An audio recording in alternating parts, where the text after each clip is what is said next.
You're probably familiar with PowerPoint as something you can use to help you give a presentation, but you may not know that you can also turn a PowerPoint into a really attractive ebook. So I'm just going to show you real quick how to do that. I'm starting with a blank presentation. The first thing I'm going to do is change my slide size. So I will click Design, Slide Size, and go to Custom Slide Size. It's automatically set on widescreen. I'm going to change it to letter paper, 8.5 by 11 inches, and change it to Portrait. Choose Maximize. And now this is going to set it up in the same orientation and size as a regular piece of photocopier, printer, or handout paper. I'm going to get rid of these automatic text boxes to start with, and now we just have a fresh, clean piece of paper. So I'm just going to show you a few basic things that you can do to make this look like a book. First, let's add a little bit of color.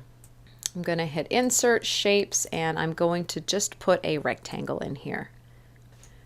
I'm going to click Shape Fill and just pick a color for that.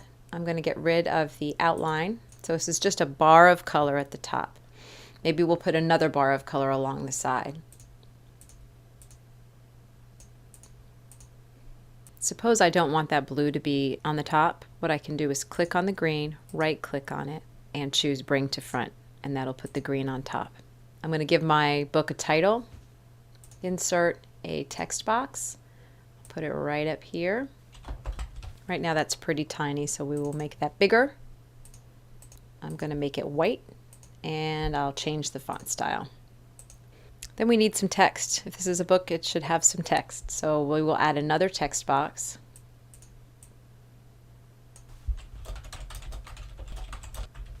I'm going to make the size of that smaller and choose a different font. Now, if you're used to seeing PowerPoint with very large words because it's just sort of a bulleted list, this is a very, very different way of using PowerPoint. But the real difference between PowerPoint and something like Microsoft Word is that I can take this text box and I can move it anywhere on the page that I want. It's not going to, reorganize itself or anything like that. So PowerPoint lets me take any of these elements and move them wherever I want them to go. So it's just more flexible for something like this. So let's suppose I want to have 2 columns of text. Maybe I want to have this here. And I just copied that box and pasted it over. And you can put quite a bit of text in. I can also insert an image if I want to. I just go to the Insert menu, and I would just resize my picture, or I could even crop it and then resize it so that it fits nicely into that space, and it's starting to look like something like a newsletter or a book.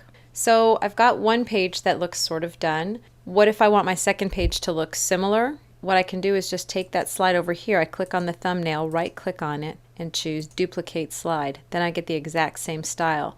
Maybe on this second page I want to rearrange things a little bit. I want to go maybe with this thing over on this side and move all of these elements over here. I'm clicking and holding down the Shift key to select all of these things, and then just using my arrow key to scoot it over, move the title. So all of these things can be moved to wherever you want. Maybe I'll replace that picture with something else.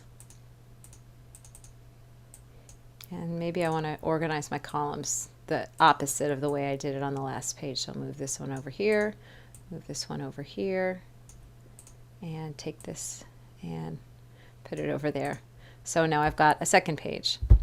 So you can see how I could do this with multiple pages. And whenever I'm finished and I'm ready to have this actually be a book, is first I would need to make sure that I have saved my work as a PowerPoint, because it would be terrible to lose all of that work and never be able to change it again.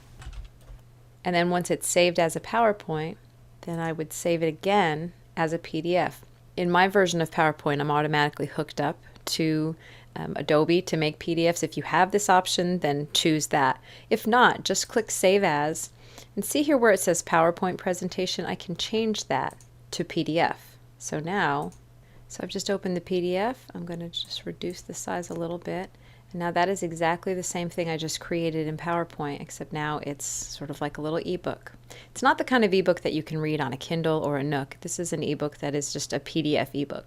So that is how you take a PowerPoint and turn it into an ebook.